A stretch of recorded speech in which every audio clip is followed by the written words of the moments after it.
Hello everyone. In today's session, we'll be learning about different satellites and how they are used and what are the uses and applications of satellites. So, how the satellites are moving in their orbital motion and what are the different types of satellites that are to be used for our daily purposes. So, all these we'll be learning in today's session. Myself is Vidyarani, working as Assistant Professor of Physics at MVS Government Degree College, Autonomous, Mehboob. Let's start our today's session. So here I have shown you with a visual.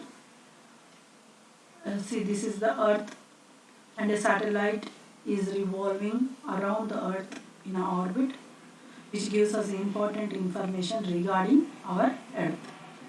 So it may be weather forecasting, it may be communications, it may be any discovery of any minerals in the earth, underneath the earth, weather forecasting, all such types, radio signals. So for all these satellites are to be, artificial satellites are to be used. Let's see the purpose of satellites and types of satellites and uses of satellites in day-to-day lives.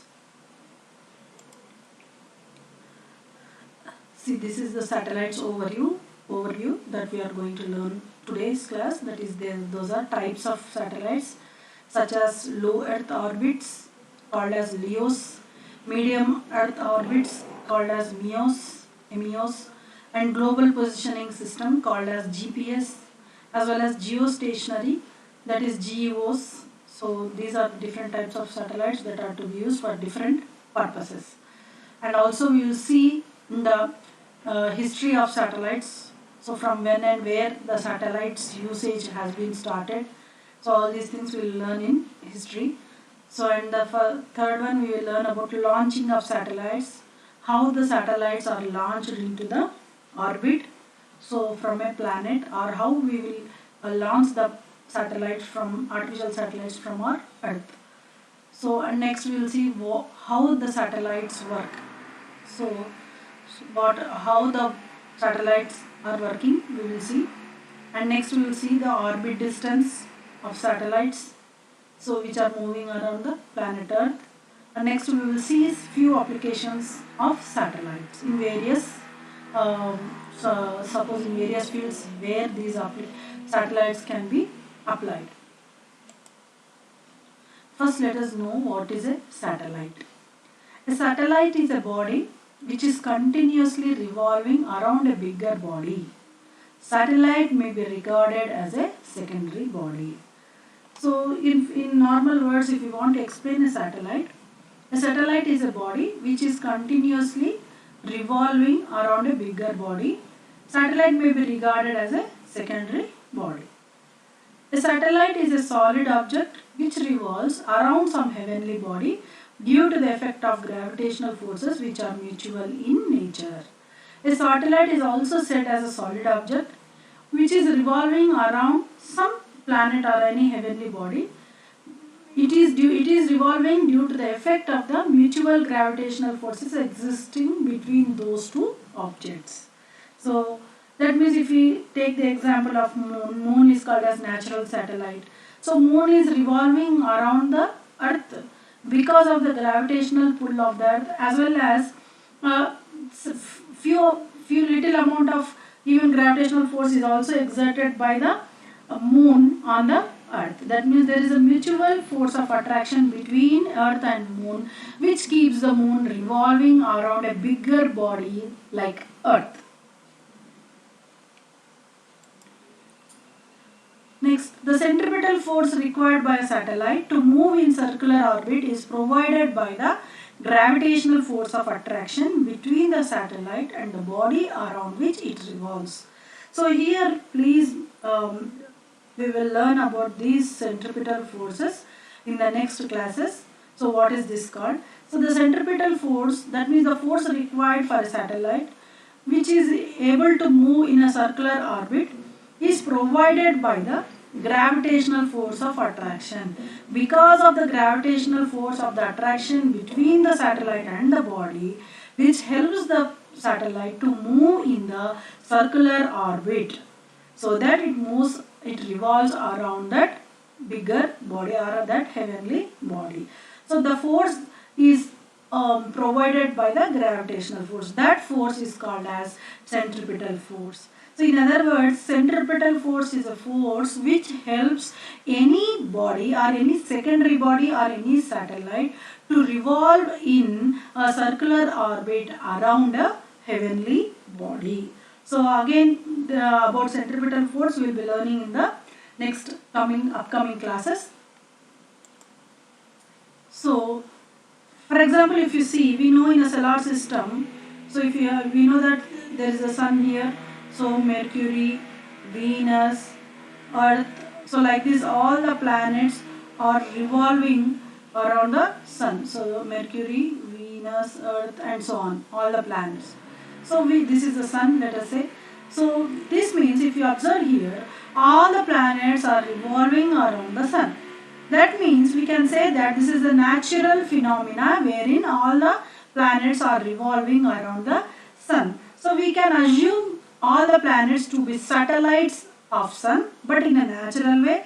Hence, all the planets can be assumed as the natural satellites of the sun, because all the planets are revolving around the sun in their orbits. So that means because of the attraction forces between the sun and the other planets, hence all these planets are able to revolve in circular orbits around the sun. So hence we can assume that all the planets to be natural satellites of the sun. Next, if you see one more example I have just now told. So moon is also a natural satellite of the earth which revolves around the earth in a nearly circular orbit of radius. So if you observe, let us say this is earth, this is earth, let us suppose. So here moon is revolving around the earth. That means moon also can be considered as a natural satellite because of the gravitational or mutual forces existing between the earth and the moon. The moon is able to move in circular orbit of radius around the earth. So and also if you see here, so to make one revolution around the earth, moon takes approximately 27.3 days. So if you observe here, so 27.3 days are required for a moon to revolve around the earth to make one complete revolution. And the distance that is going to be travelled in these 27.3 days to make one revolution is 3.85 into 105 kilometers. So this is the distance that is going to be travelled to make one revolution around the earth by the moon. Next we will move on to types of satellites. So we can categorize satellites in two types, namely passive satellites and active satellites. So in passive satellites, these can be further divided into two types, namely natural satellites and artificial satellites. So a moon is a natural satellite of the earth, but spherical balloon with metal coated plastic serve as artificial satellites. If you observe here, so satellites can be broadly divided into two types. One is passive and one is active type of satellites. Again, passive satellites is further subdivided into two types called as natural satellites and artificial satellites. If you take the example of natural satellite, moon revolving around the sun comes under natural satellite, whereas artificial satellites are those satellites that we use for artificially, that we send purposely, we will send into the Earth's atmosphere so that it can be helpful. Like such a spherical balloon with metal coated plastic serves as artificial satellites. Now we will move on to active satellites. Active satellites are complicated structures having a processing equipment called transponder, which is very vital for functioning of the satellites. So for active satellites, they are more complicated structures. So they should have a processing equipment called the transponder, so which is very important so that the satellite functions smoothly. So these transponders serve dual purposes, that is provide amplification of the incoming signal and performs a frequency translation of the incoming signal to avoid interference between the two signals. So the work of the transponder is very useful, that is it serves dual purpose. The first one is it provides amplification of the incoming signal.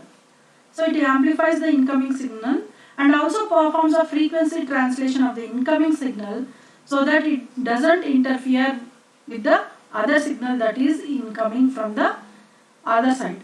So these are the two types of satellites, in which again they are further subdivided into natural and artificial in passive satellites, whereas in active satellites they are more complicated structures using transponders. So this is a this is a tree diagram regarding types of satellites. So satellites are mainly divided into passive satellites and active satellites. Passive satellites are again further divided into two types, that is natural satellites and artificial satellites. Natural satellite, for example, we can take the example of moon. And also in active satellites, if you see, so these work using transponders. So this is the major structure of the different types of satellites. Now in that also, if you see, there are different types of satellites. The first one, if you see, that is low Earth orbit satellite, or else LEO. So low Earth orbit, full form of LEO is low Earth orbit satellites. From the name itself, we can assume that, so these satellites are placed around the Earth in a low height, or say low height. At a low height, these satellites are working around the Earth. So these are called as low Earth orbit satellites. So the altitude at which these satellites work from the Earth's surface is 375 to 1000 miles. Revolution time, to make a revolution, it takes 90 minutes to 3 hours maximum. And the advantages of these low Earth orbit satellites are, they reduce transmission delay and also eliminates need for bulky receiving equipment. So these are the advantages of the LEOs. And the disadvantages, if you observe, so that means as the altitude is very less, so revolution time is also very less.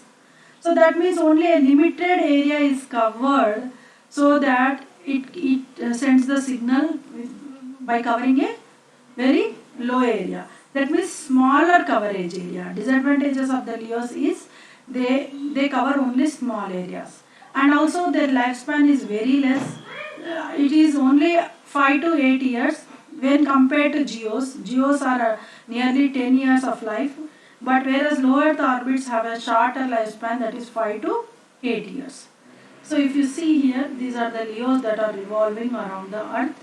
So, and the distance varies from height of the satellites from the surface varies from 375 to 1000 miles, or say 600 to 1000 kilometers. So this is how they work, as they are placed at a very lower height. So the coverage area is also very small. Next type of satellites are middle Earth orbiting satellites. So if you see the properties of middle Earth orbit satellites, MEOS orbits between the altitudes of 5600 and 9500 miles. So here distance, height of the satellites from the Earth's surface has been increased. So it is nearly from 5600 miles to 9500 miles. These orbits are primarily reserved for communications satellites that cover the North and South Pole. So these are constructed keeping in mind for communication purposes on the North and South Pole. So these are mainly designed for the communication purposes. So if you see here, medium Earth orbit, which is placed from 8000 to 20,000 kilometers above the Earth's surface. So altitude here he has given, and average distance to moon is nearly 2,40,000 miles. So let us suppose if these are the black ones, black orbit is of LEOs, then MEOs are revolving in this distance, that is red color covering. The orbit which is in red color shows the orbit of the MEOs. So, unlike the circular orbit of the geostationary satellites, MEOs are placed in an elliptical or oval shaped orbit. The one special quality of these MEOs, if you observe here also if you observe the red orbit, red line. So it is not perfectly circle in shape, but it is little bit elliptical. That means it is little bit oval in shape. So unlike GEOs, if you observe this GEOs, white line is identification for GEOs. So unlike GEOs, these MEOs, red lines orbits are in elliptical shape. So medium earth orbit satellites are placed in a elliptical orbit. So next we will see what is GPS. A constellation of 24 satellites. What is GPS? Let us see in detail. The Global Positioning System is a space-based global navigation satellite system. GNSS that provides reliable location and time information in all weather and at all the times and anywhere on or near the earth. Nowadays we are very much familiar about GPS because everybody wants to share their location. Suppose if you want to find out any address of any person in an unknown place. So when we open the GPS system, it clearly shows the address that we want. So or the location that we are searching for. So this is done because of the GPS.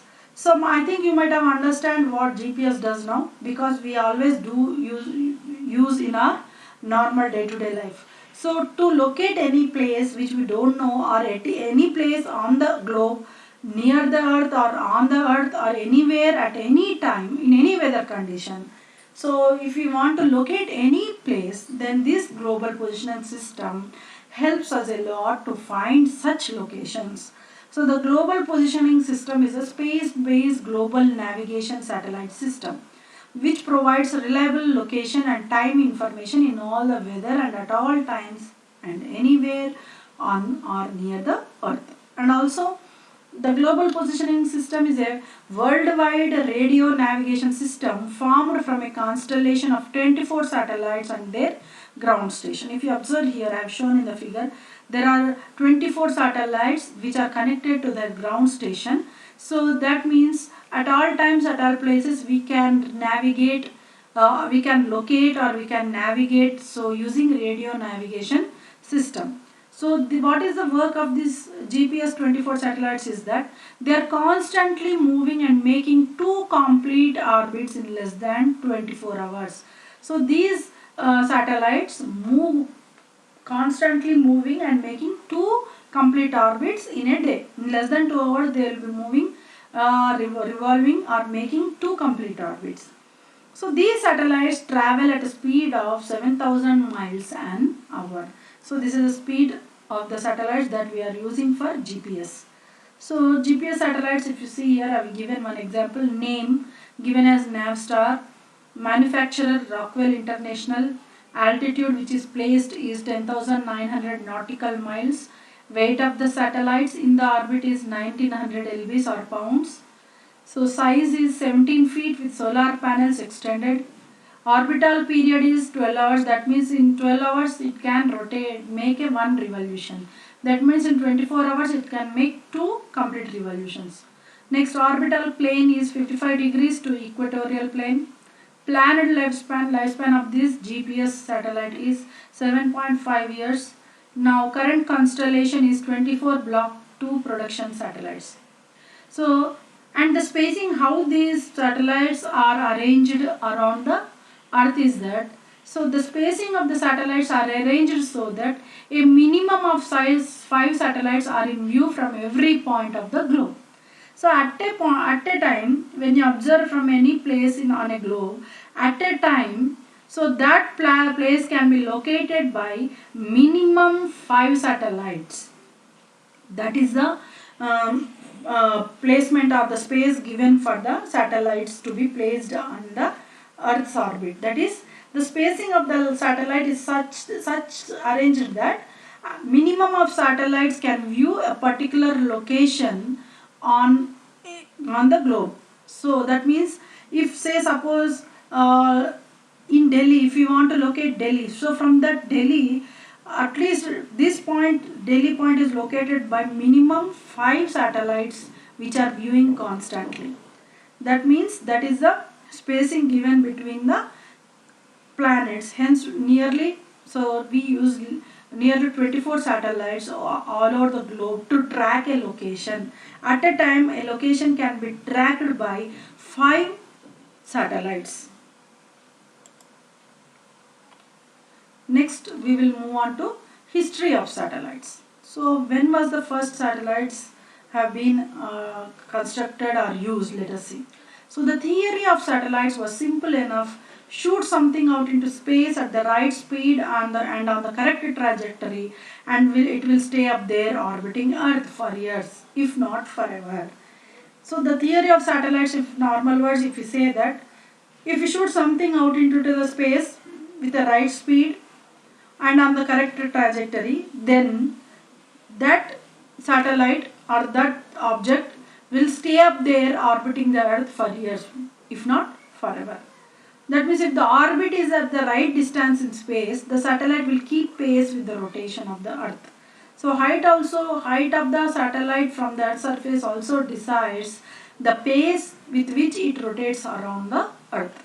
So if the orbit is at the right distance in space, the satellite will keep pace with the rotation of the Earth.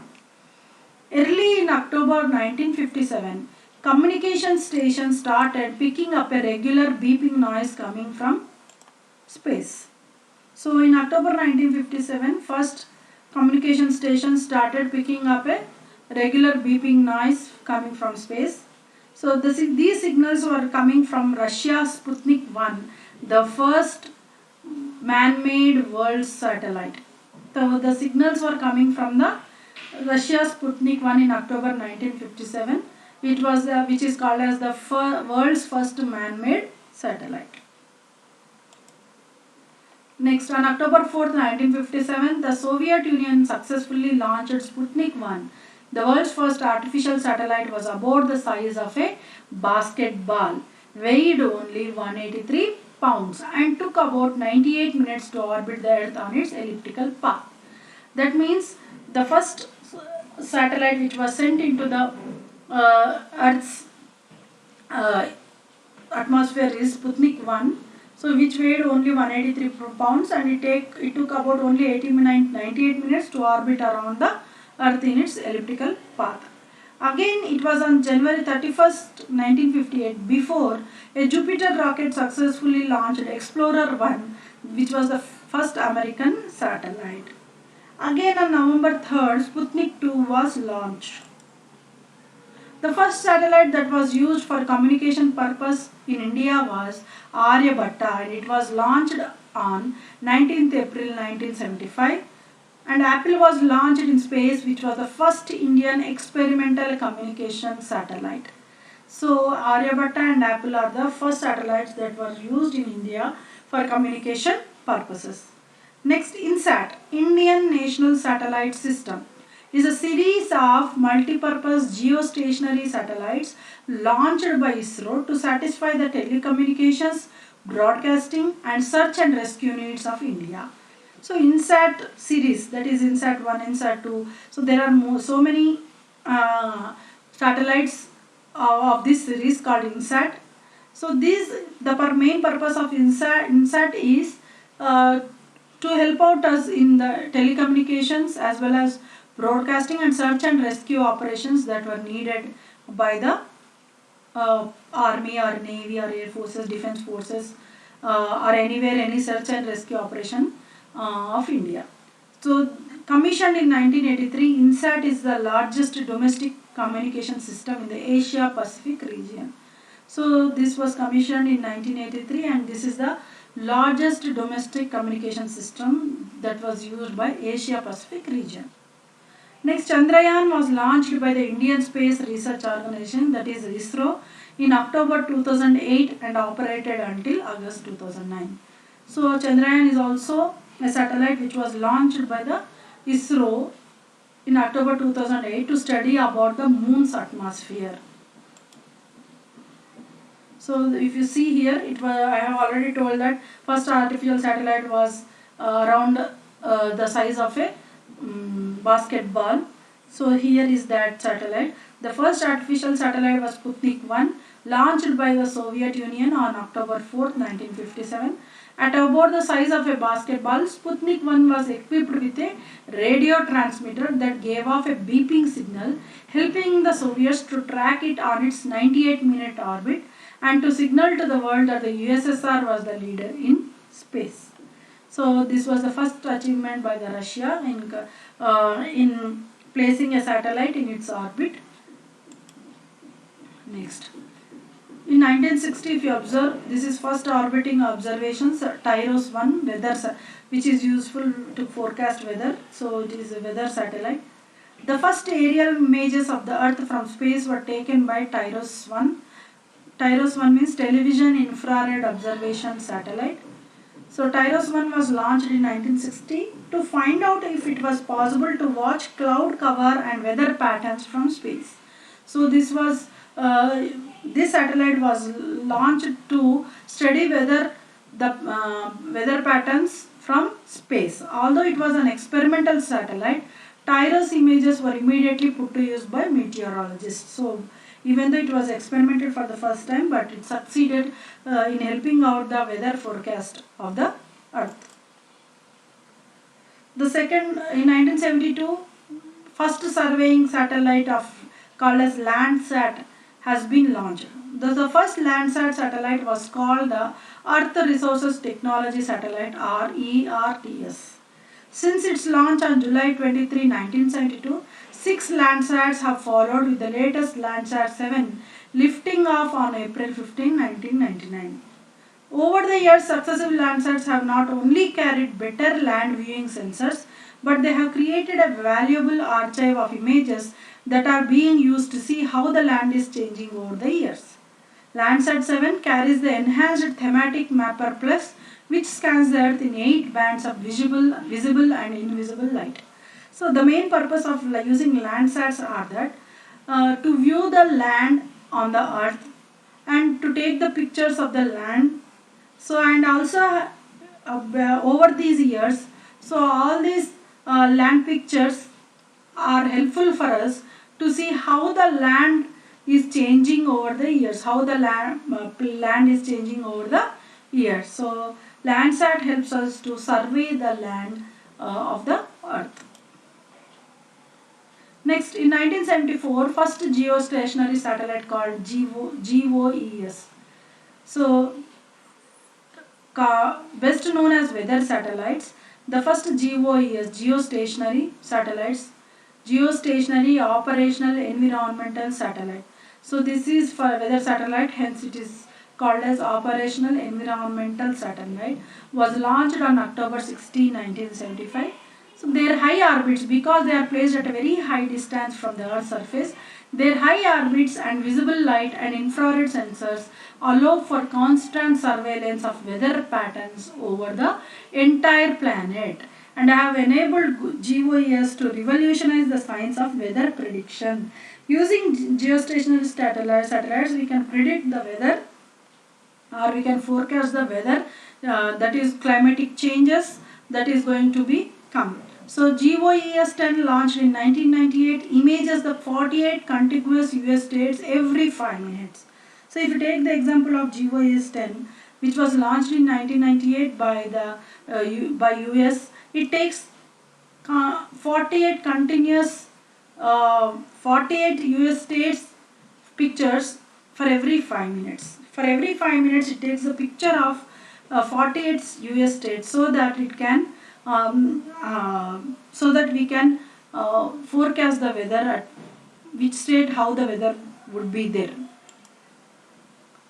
So if you see here, launching of artificial satellite, so here a rocket is taking the satellite with it to launch in its orbit. To enable a satellite to orbit around any planet, we have to consider height from which the satellite must be thrown.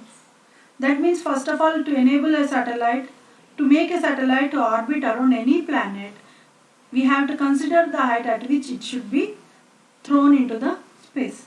So consider yourself, if you throw a stone, it comes to earth after some time. Why? Because it is because of the gravitational attraction of the earth and the stone. So by the Newton's law of gravitation, stone and earth would be attracted towards each other by force. Let's say the mass of the earth is m, mass of the stone is small m, and the distance between the earth and the stone is r. So then if we calculate the attraction forces, F is equal to g mm by r square, which is given by Newton's law of gravitation, where m, capital M is the mass of the earth and m is the mass of the stone, and r is the distance between the center of earth and the stone. Since throwing the satellite from the earth's surface will make the satellite to come down to earth's surface due to gravitational pull. We know that if the satellite is thrown into the surface, because of the gravitational pull, again it should come down to earth. We know that force is also inversely proportional to r square, that is F is inversely proportional to 1 by r square. Greater is the distance, lesser will be the force of attraction. That means if we increase r, F will be less. That means if we increase the distance between the satellite and the earth more, then the force of attraction will be less. As we have seen earlier, the value of g decreases with increase in height, and expression of g is given by gh is equal to g into 1 minus 2h by r. So we can say that to put on object, if you observe here, so if you place gh, we can say that to put an object into Earth's orbit, move the object to suitable height, then project it with high velocity. Remember, less the height to which object is moved, greater the velocity needed for projecting.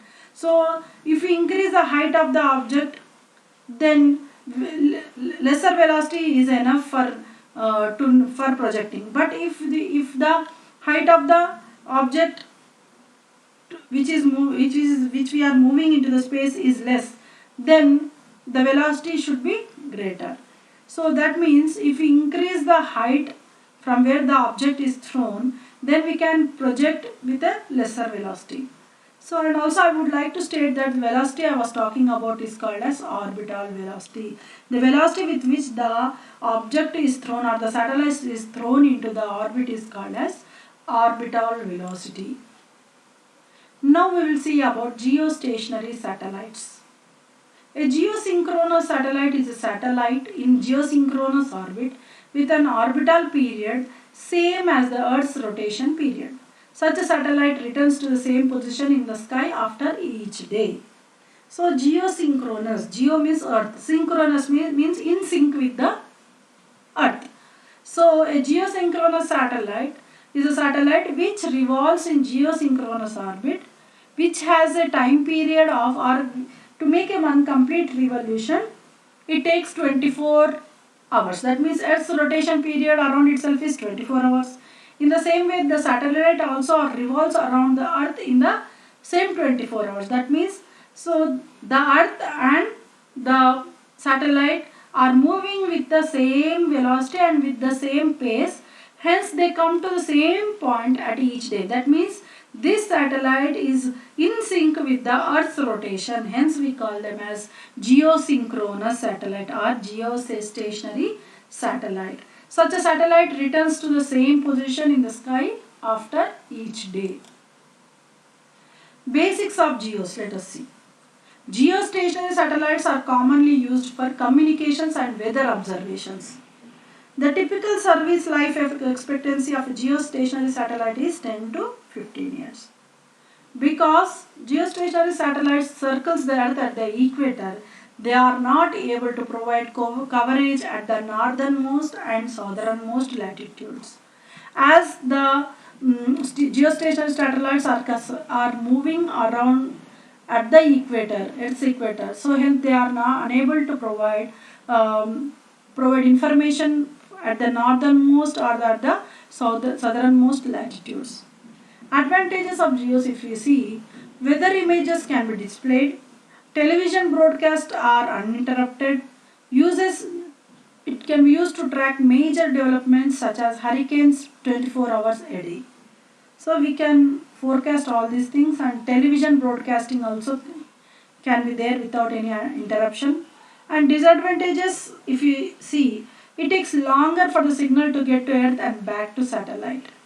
So that because it is placed at a very a very longer distance, hence it takes much time to take the signal from the earth and again back to satellite.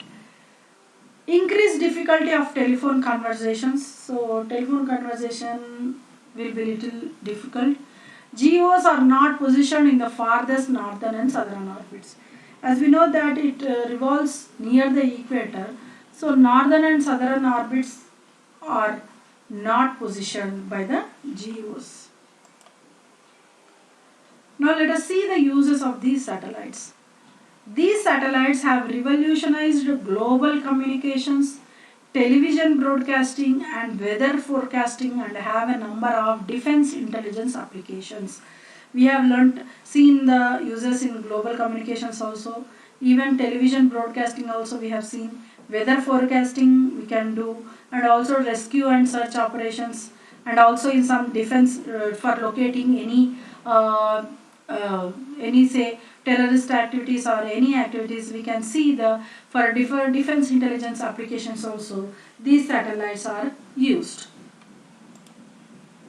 Next we will see polar satellites. So as we know that normally our geostationary satellites revolve around the earth near the equator. So polar points, that is northern point and southern point, are not covered by the GEOs. So polar satellites helps us in keeping the view of the northern hemisphere and the southern hemisphere. So polar satellites is a satellite that revolves around the earth in a polar orbit. It is usually as close as less than 250 kilometers. As the earth rotates about its axis, a polar satellite passes many different places during its motion, unlike the geostationary satellites. So geostationary satellites is constantly moving around near the equator, but whereas the earth rotates about its axis, this polar satellite passes many different places during its motion. Uses of polar satellites. Polar satellites are being used to record the land and sea temperatures, take pictures of cloud, and predict the movement of winds, and ultimately forecast the weather reporting. So polar satellites mainly help us to predict the weather. So how will be the movement of winds, and it can take pictures of the clouds, and it can take the record the land and sea temperatures. So ultimately it gives us the weather reporting. It is also hence called as a monitoring or weather satellite. So it always monitors the weather, hence it is also called as monitoring or weather satellite. Geosynchronous Earth orbit, if you see here, orbit is synchronous with the Earth's rotation. So that means in 24 hours it is always in sync with the Earth. So that's why it also takes 24 hours to rotate around the Earth. So orbit is synchronous with the Earth's rotation. From the ground the satellite appears fixed because the Earth is moving with the same pace. Even the geosynchronous satellite is moving with the same pace, so same time. Hence whoever see from the surface of the Earth, geostationary satellite looks as if it is stationary, it is not moving. So altitude of geosynchronous satellites is about 23,000 miles. So coverage to 40% of planet per satellite. So one satellite covers 40% of planet. Next we will see how satellites work. First point, an earth station sends message in gigahertz range, that is uplink. So satellite receives and retransmits signal back, that is downlink.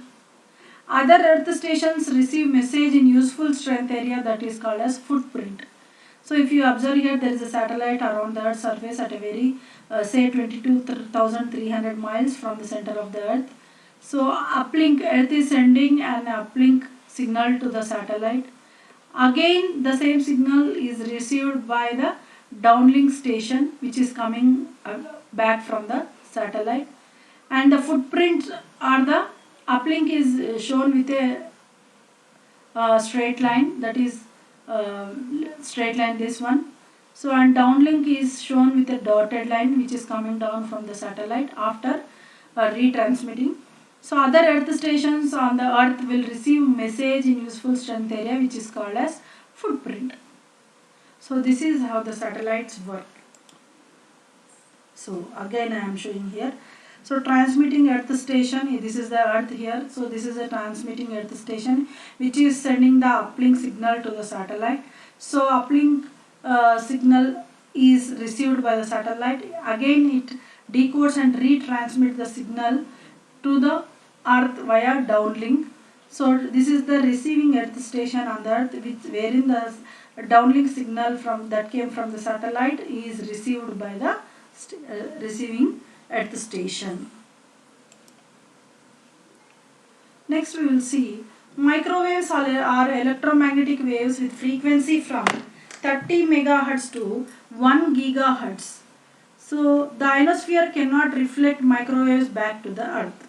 So these microwaves are the electromagnetic waves with frequency 30 megahertz to 1 gigahertz. But the ionosphere cannot reflect these microwaves back into the earth. So they pass through the ionosphere. So a satellite used to receive microwaves and then transmit them back to the earth. So they pass through the ionosphere cannot reflect the microwaves. Hence a satellite is used to receive these microwaves and then retransmit them back to the earth. Satellites provide links in two ways. Firstly, a satellite provides point-to-point communication link between one ground station and the other ground station. One ground station transmits signal to the other satellite and next ground station receives them from the satellite. So one type of communication is that point-to-point one is, so one transmission station sends the signal to the satellite. Again the satellite sends the signal to the next ground station, which is received by the other ground station. Secondly, satellite receives signals from one ground station and transmit to them to the number of ground receivers. This also can be done, that is, one is point to point, transmits from one station to receives by one station, whereas there is one to many situation also. So signal is received by the satellite from one station, but it can be transmitted to, or say it can be downlinked to many other receiver stations on the earth. So that means one satellite can take the signal and send it to many receiving stations on the earth and transmits them to the number of ground receivers. Most satellites use frequency bandwidth through from 5.92 to 6.4 gigahertz from transmission of data from earth to the satellite, and a frequency bandwidth from 3.7 to 4.1 gigahertz for transmission from satellite to the earth. So for uplink transmission, so the frequency bandwidth ranges from 5.92 to 6.4 gigahertz, whereas to downlink the signal from the satellite onto the earth, it takes only 3.7 to 4.1 gigahertz. So I will show here. So for uplink, so the uplink frequency range will be 5.92 to 6.51 gigahertz. Okay, and for download link, if you observe, 3.7 to 4.1 gigahertz. So for downloading, 3.7 to 4.1 gigahertz. This is the frequency range used by the uplink transmission and for the downlink transmission.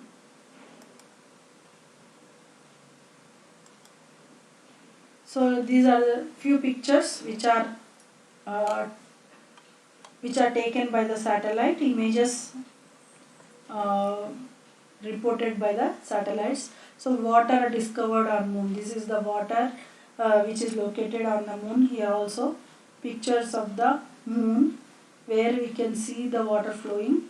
So these are also few pictures regarding moon taken by the satellite. So next we will see few applications where these satellites are used. India uses its satellites communication network, one of the largest in the world, for applications such as land management, water resources management, natural disaster forecasting, radio networking, weather forecasting, meteorological imaging, and computer communications. So these are the various broadly used applications by India taking the help of satellites.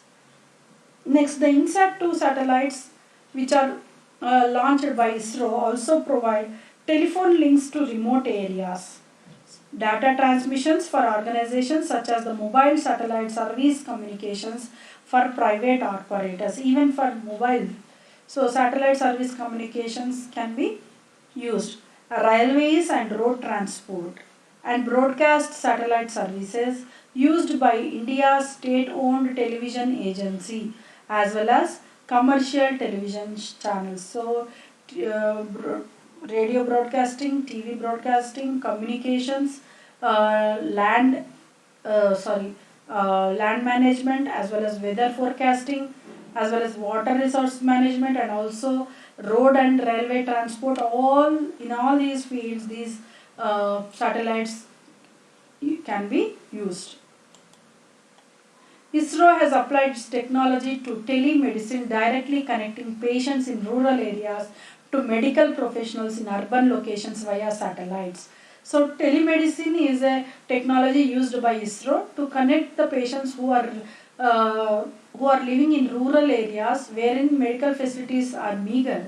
So they directly make contact with the medical professionals in urban locations so that they can converse and take the medicine as per the doctor's instructions. So this can be done using satellites. Since high quality healthcare is not universally available in some of the remote areas of India, the patients in remote areas are diagnosed and analyzed by doctors in urban centers in real time via video conferencing. So using video conferencing, these doctors communicate with the patients and they can diagnose and suggest the required medicine for the patients. INSAT 4CR was launched on 2nd September 2007 by GSLV F04. It is a replacement satellite of INSAT 4C which was lost when GSLV F02 failed and had to be destroyed on its course. So this satellite is used by Airtel Digital TV and Sun Direct DTH to broadcast their DTH services. So INSAT 4CR satellite was launched by using GSLV F04 rocket. So because it was a replacement satellite for INSAT 4C which was lost when GSLV 02 failed to launch the INSAT 4C satellite.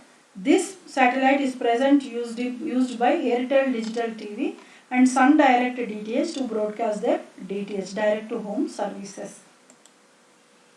Let us see few applications of satellite in a visual pic. So if you observe the use of satellites here we are showing. So one is weather forecasting, next security, defense security, third internet, next fourth global positioning system, GPS, radios, televisions and telephones. These are the various applications of satellites in day-to-day life. Thank you for your patience listening. I think you have understood more about and you have got a clear picture regarding satellites, types of satellites, uses of satellites, how satellites work and what are the applications in various fields using these satellites. Thank you. Signing off for today's session.